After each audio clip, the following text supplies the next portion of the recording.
Hello everyone, welcome back. Let's continue the revision of financial management. You remember in the previous video, I discussed half of the chapter of financial management, that is chapter 9, and in current video, I will complete that chapter, right? So let us quickly complete the revision of financial management. In the previous video, you remember what all topics we did? We covered all the 3 decisions and the financial planning. And in this video, we will discuss capital structure, fixed capital and working capital. So let's start. What is capital structure? Capital structure is nothing but the ratio of debt and equity in the capital, कि आपके capital में कितने borrowed funds हैं और कितने owner's fund हैं और उनका क्या रेशियो है, right? What makes your capital is basically your capital structure. And let me tell you before we read the definition कि capital structure is the result of financing decision. Financing decision में हम क्या करते हैं कि किस source से funds raise करना है, हम ये डिसाइड करते हैं कि डेट से रेज करें या इक्विटी से करें, और जो भी डिसीजन हम फाइनेंसिंग में लेते हैं उसका रिजल्ट क्या है? Capital structure, right? So let us read the definition. Capital structure means the proportion of debt and equity in the overall capital of the business. Business के कैपिटल में कितना प्रोपोर्शन डेट का है, कितना इक्विटी का है, ये डिपेंड करता है, ये मेकअप करता है कि हमारा कैपिटल स्ट्रक्चर कैसा है. Capital structure can also be denoted as debt upon equity. Fine.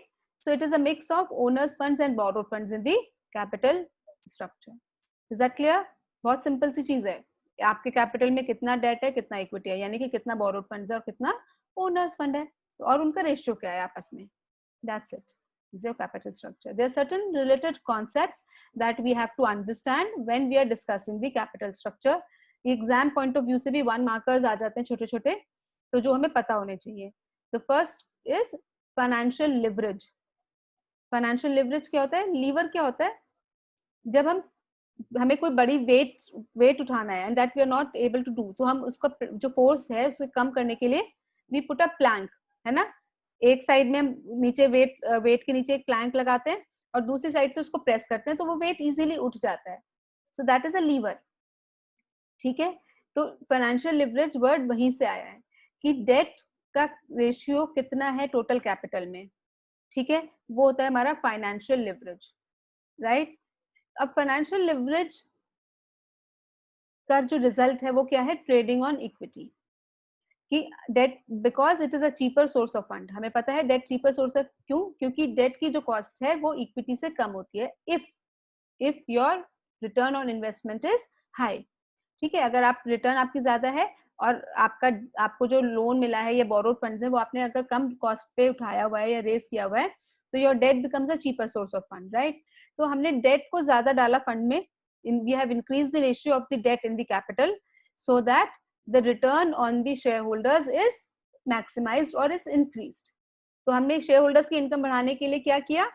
Cheaper source को ज्यादा डाल दिया. तो जो प्रॉफिट अर्न करेंगे हम एक्स्ट्रा, वो किसको जाएगा? वो जाएगा रिटर्न, वो जाएगा शेयर होल्डर्स को. ठीक है. So that is called trading on equity. हम इक्विटी को ट्रेड कर रहे हैं, हम इक्विटी की रिटर्न बढ़ाने के लिए फाइनेंशियल लिवरेज कर रहे हैं. So that is called positive leverage when your debt cost of debt is less than the return on investment. So that is said to be positive financial leverage. Clear? Next is financial leverage, financial risk. Financial risk क्या है?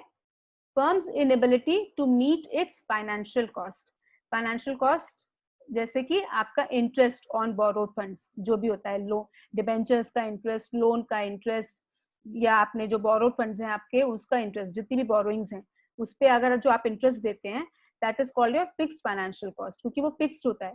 Fixed rate of interest आपको देना ही है even if you have losses. तो financial risk होता है कि if you are in a situation when you are not able to pay your fixed financial cost, then it is said to be financial risk for the business. Another term is ROI. ये बहुत commonly आप पूरे chapter में आपने पढ़ा होगा. Return on investment. That means जो आपने इन्वेस्टमेंट प्रपोजल सेलेक्ट किया है उस पे रिटर्न कितनी है, आपका जो इन्वेस्टमेंट है वो आपको कितना कमा के दे रहा है. That is called return on investment. And if you remember, return on investment was one main point or main factor to be considered while choosing a investment proposal. ठीक है, ये हमने वहां भी पढ़ा था इन्वेस्टमेंट क्राइटेरियाज में भी, और ये हमने यहाँ पर भी पढ़ रहे हैं. ठीक है, कि return on investment should always be higher than the cost of capital. ये इनका बेसिकली रिलेशन है कि cost of capital should be less than your return on investment. Right, now we come to the fixed capital. Fixed capital firm में क्या है, क्या होता है? The amount which is invested in the fixed assets और long term assets in the business. तो that is called fixed capital, क्योंकि वो मूव नहीं करेगा. फिक्स्ड एसेट्स जो होते हैं हमारे बिजनेस के, ये जो लॉन्ग टर्म होते हैं, वो बिजनेस में बहुत लंबे टाइम के लिए रहते हैं, 10 years 15 years, राइट. तो वो जो कैपिटल है that is called fixed capital because it does not move quickly और frequently, does not change frequently. So that is why it is called fixed capital. So let us read the definition. Fixed capital involves allocation of firm's capital to long-term assets or projects. ठीक है. So now factors that affect your long-term or fixed capital requirements are, number 1, nature of business. कि आपके firm में fix capital कम है, होना चाहिए या ज्यादा होना चाहिए, कम है या ज्यादा है, वो किस चीज पे डिपेंड करता है, किन फैक्टर्स पे डिपेंड करता है? सबसे पहले नेचर ऑफ बिजनेस. आपका बिजनेस का नेचर क्या है? If you are a manufacturing firm, अगर आप खुद बनाते हैं प्रोडक्ट्स, तो आपको आपके फिक्स्ड एसेट्स बहुत सारे चाहिए, लैंड चाहिए, बिल्डिंग चाहिए, प्लांट मशीनरी चाहिए, फिक्सचर्स फर्नीचर्स चाहिए. Yes, you need lot of infrastructure. तो आपकी fixed capital requirement will be high. And if your nature of business is of a trading, like अगर आप ट्रेडिंग करते हैं, आपने कहीं से सामान परचेज किया readymade and then you sell it further, for example you are a distributor or a wholesaler, then your fixed capital requirement will be less. Scale of operations. Scale of operations means आपकी business की scale क्या है. आपके बड़े business हैं तो आपको fix capital ज्यादा चाहिए, अगर आप छोटा बिजनेस है तो फिक्स कैपिटल कम चाहिए. This is very simple point that needs to be understood. Choice of technique. Choice of technique is basically you have to understand if you are a capital intensive technique. If you are using capital intensive techniques for your production, then your fixed capital requirement will be high. आपको fixed capital ज्यादा चाहिए क्योंकि आपकी जो technique है, production है, वो machine intensive है, आपको बहुत सारी मशीन्स में इन्वेस्टमेंट करना पड़ेगा. Yes, then only you can have capital intensive. तो आपको fixed capital बहुत चाहिए. और अगर आप लेबर इंटेंसिव टेक्निक्स यूज करते हैं, that means you have more of labour that is working for you, then your fixed capital requirement will be less, क्योंकि मशीनें कम है. जितनी ज्यादा मशीनें होंगी उतनी ज्यादा फिक्स्ड कैपिटल, जितनी कम मशीनें उतनी कम fixed capital. Yes. Next is technology upgradation. Technology upgradation means if you are into a business or you're using that technology which gets changed or upgraded very frequently, then your fixed capital requirement will be high, क्योंकि every few years you will have to change the technology of production. ठीक है, जैसे आपका software firms होती हैं, बहुत जल्दी जल्दी अपग्रेडेशंस होती है ना, लैपटॉप्स बहुत जल्दी 4 साल में 3 साल में पुराने हो जाते हैं, फिर आपको नए खरीदने पड़ते हैं. तो if the technology upgradation is fast and frequent, then your fixed capital requirement will be high.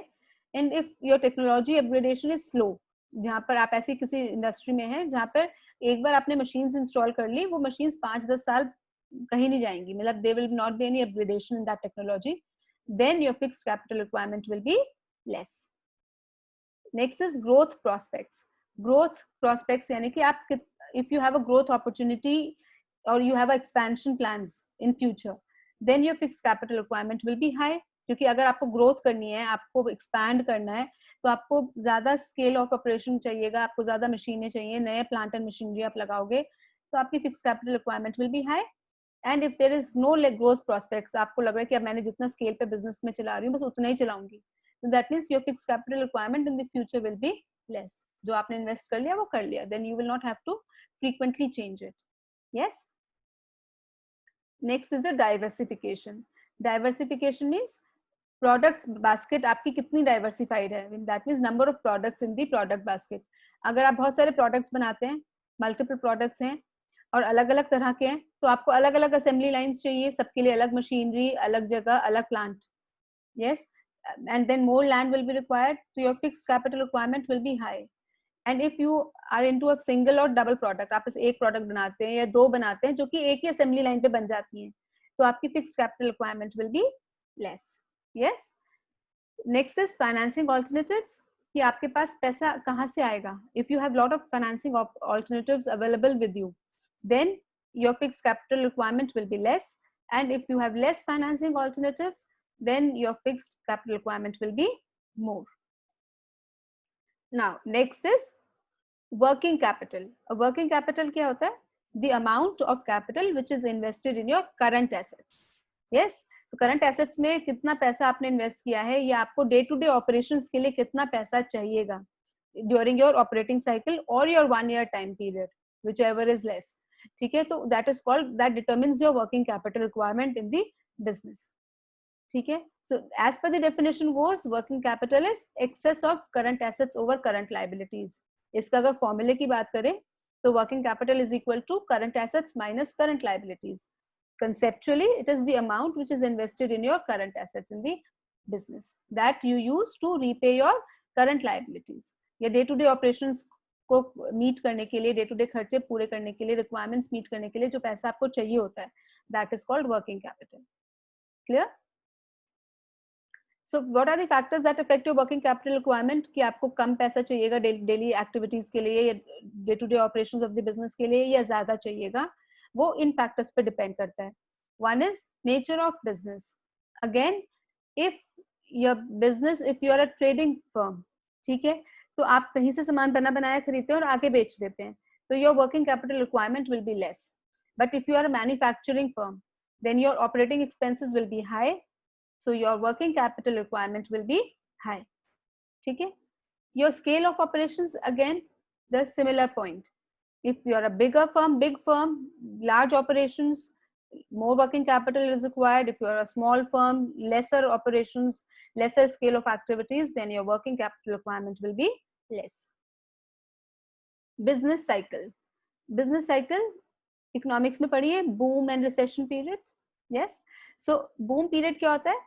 जब everything is on a higher mode.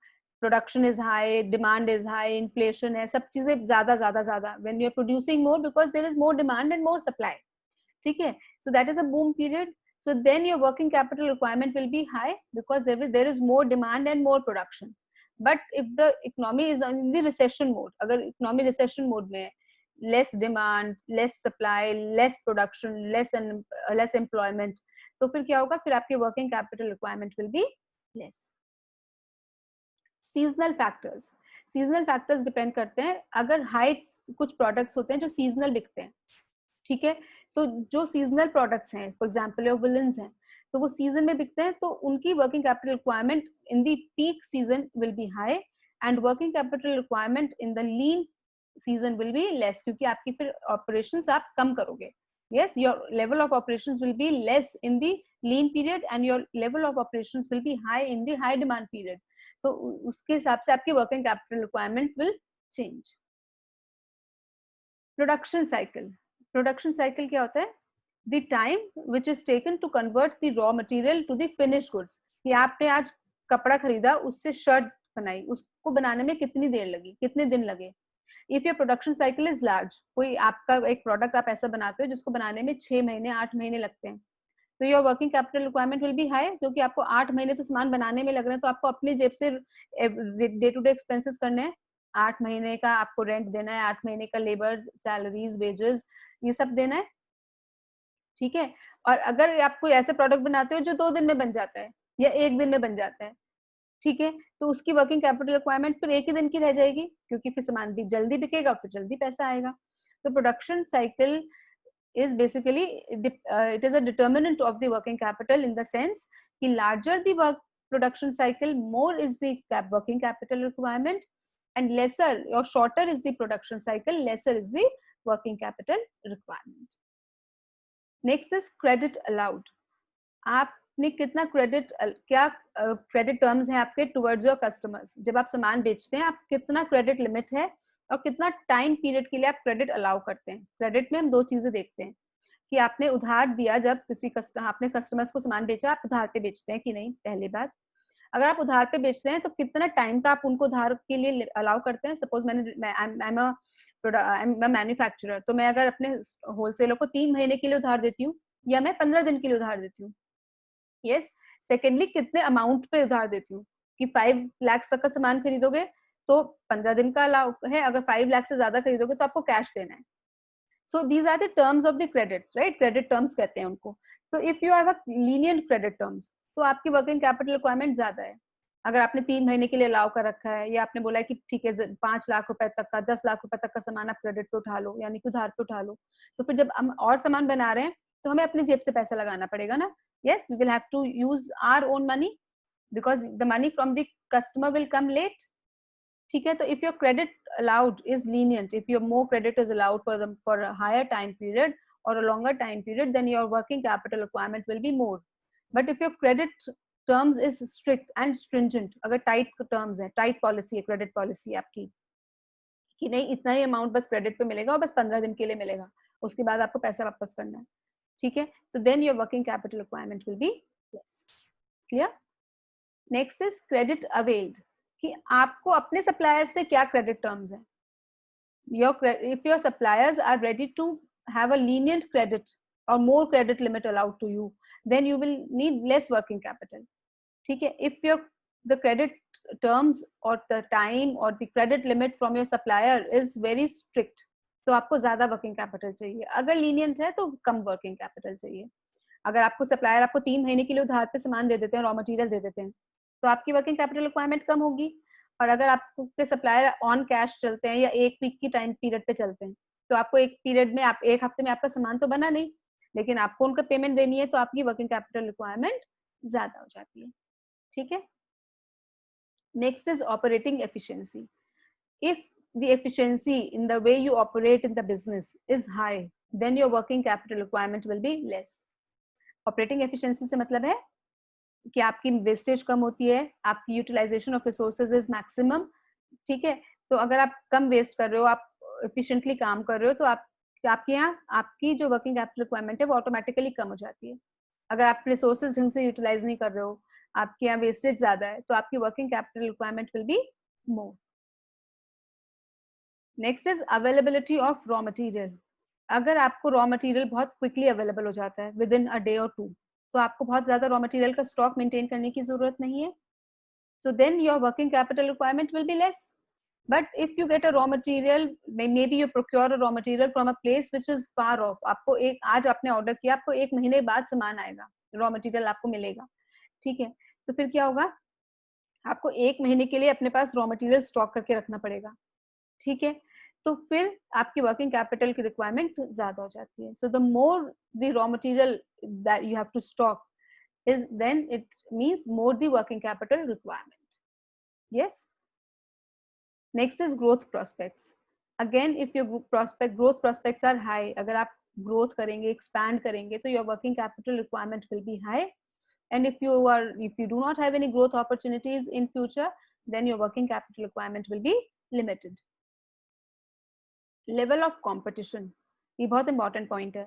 If there are more competitors of the product that you are selling, then you have to be very vigilant in serving your customers. आपको customers की terms and conditions पे सामान बेचना पड़ेगा, and you have to be very ready with the order any time every time. ठीक है, तो आपका ज्यादा वर्किंग कैपिटल रिक्वायरमेंट आएगी, क्योंकि आपको हर वक्त स्टॉक मेंटेन करके रखना पड़ेगा, और हर वक्त आपको मे बी कस्टमर्स आपसे डिमांड करेंगे मोर लीनियंट क्रेडिट टर्म्स की, क्योंकि अगर आप नहीं सर्व करेंगे तो फिर they will move to your competitors. So if the level of competition is high, if the number of competitors are large in the business, then your working capital requirement will be high. Inflation.